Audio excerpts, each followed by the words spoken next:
Good morning eight class. Hindi का 6th chapter चिट्ठियों की अनूठी दुनिया मैं आपको पढ़ा रही हूँ। इसका फर्स्ट पार्ट मैंने आपको पढ़ा दिया था, आज इसका सेकंड पार्ट पढ़ा रही हूँ। इसमें हमने पढ़ा था कि जो चिट्ठियाँ होती है किस तरह से एक मानव के जीवन का हिस्सा होती हैं और चिट्ठियों के द्वारा जैसे चिट्ठियों में और आज के टाइम में अंतर हम महसूस करें तो चिट्ठियों को हम बहुत दिनों तक, बहुत युगों तक संभाल के रख सकते हैं। अपनों की चिट्ठियों को आपने बड़े बड़े कई मतलब बड़े बड़े जो हमारे आइडियल हुए हैं उनके देखा होगा, उनके चिट्ठियों का उनका संग्रह हमारे पास आज भी मौजूद है। लेकिन SMS वगैरह है, फैक्स वगैरह है, इनको हम कितनी देर तक सुरक्षित रख सकते हैं? इनका एक लिमिट टाइम होता है, जबकि चिट्ठियों का अनलिमिटेड टाइम है। आप कितने भी समय तक उसको आप अपने पास सुरक्षित रख सकते हो।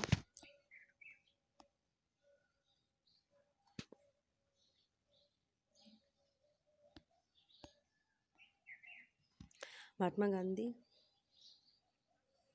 के पास दुनिया भर से तमाम पत्र केवल महात्मा गांधी के पास लिखे जाते थे। वे जहाँ भी रहते थे वहाँ पहुँच जाते। आज़ादी के आंदोलन को कई अन्य दिग्गज हस्तियों के साथ भी ऐसा ही था। गांधी जी के पास देश दुनिया की बड़ी संख्या में पत्र पहुँचते थे, पर पत्रों का जवाब देने के मामले में उनके कोई जोड़ नहीं था। कहा जाता है कि जैसे ही उन्हें पत्र मिलता उस समय उसका जवाब भी लिख देते थे। अपने हाथों से ही ज़्यादातर पत्रों का जवाब देते थे। जब लिखते लिखते उनका दाहिना हाथ दर्द करने लगता तो बाएं हाथ से लिखने में जुट जाते। महात्मा गांधी ही नहीं, आंदोलन के तमाम नायकों के पत्र गांव-गांव में मिल जाते हैं। पत्र भेजने वाले लोग उन पत्रों को किसी प्रशस्ति पत्र से कम नहीं मानते और कई लोग तो उन्हें पत्रों को फ्रेम में जड़वा कर रख देते हैं। यह है पत्रों का जादू। यही नहीं, पत्रों के आधार पर ही कई भाषाओं में जानने वाली किताबें भी लिखी जा चुकी है। इसमें जो राइटर में बता रहे हैं कि जो पत्र होते हैं किस तरह से मतलब उनके लिए एक कीमती मानी जाती है, क्योंकि जब गांधी जी किसी को पत्र लिख के देते तो उनको प्रशस्ति पत्र, उनको ऐसे लगता था कि हमारी प्रशंसा हुई, हमारी इज्जत बढ़ी है, तो वे उन्हें ऐसे लगता था वो उसे फ्रेम करवा के रखते थे, क्योंकि इससे वो अपना एक गौरव मानते थे, सौभाग्य मानते थे कि हमारे पत्र का हमारे पास जवाब आया है। वास्तव में जब किसी दस्तावेज, ये जो पत्र होते हैं वो किसी दस्तावेज कहते हैं जो आपके ज़रूरी कागज़ होती है, उससे कम नहीं थे। पंत के 200 बच्चन के नाम और निराला के पत्र हमने लिखे हैं। कहा तथा पत्रों में दयानंद सरस्वती समेत कई पुस्तकें आपको मिल जाएगी। कहा जाता है प्रेमचंद खास तौर पर नए लेखकों को बहुत जवाब देते थे तथा पत्रों के जवाब में वो बहुत मुस्तैद थे, यानी जागरूक थे।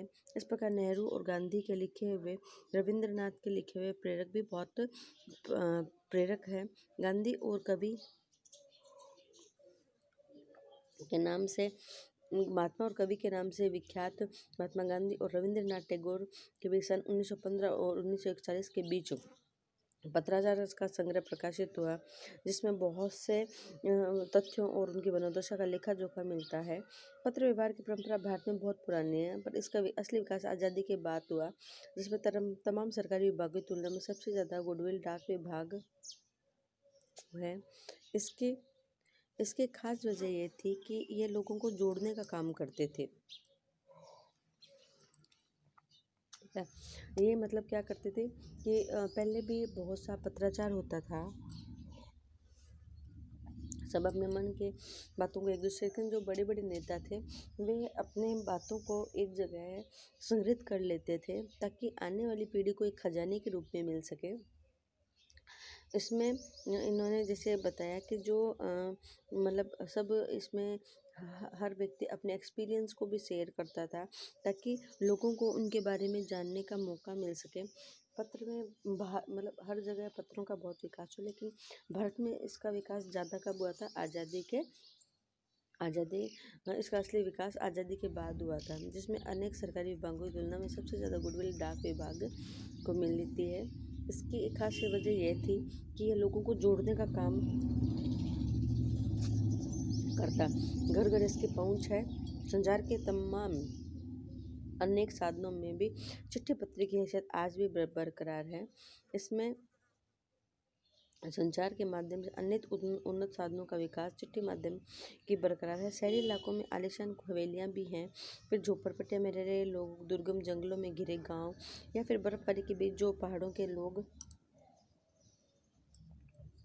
समुद्र तट पर रह रहे मछुआरे, या फिर रेगिस्तान की ढाणियों में रह रहे लोग। आज भी खेतों का सबसे अधिक बेसब्री से इंतजार होता है।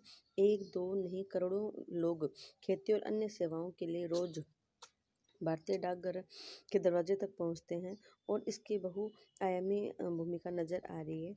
दूर देहात में दूर देहात में लाखों गरीब घरों में चूल्हे, मनी ऑर्डर अर्थव्यवस्था से ही चलते हैं। गरीब गांवों और गरीब बस्तियों में चिट्ठी और मनी ऑर्डर लेकर पहुंचने वाला डाकिया भगवान के किसी देवदूत से उन्हें कम महसूस नहीं होता है, क्योंकि उस समय उन्हें ये लगता है कि इतने दूर तक साधन पहुंचते नहीं है। और जब डाकिया चिट्ठी लेकर या मनी ऑर्डर लेके आता है, तो उनको ये लगता है कि जैसे किसी परमात्मा ने किसी दूत को भेजा है हमारी सहायता करने के लिए, क्योंकि इतनी दूर किसी साधन का पहुंच पाना मुश्किल होता है। और आप सब जानते हैं कि पैसे के बगैर किसी काम को पूर्ण करना संभव नहीं होता है। ये एक तरह से जो डाकिये होते हैं भगवान के पैगंबर के या दूत की तरह ही कार्य करते हैं।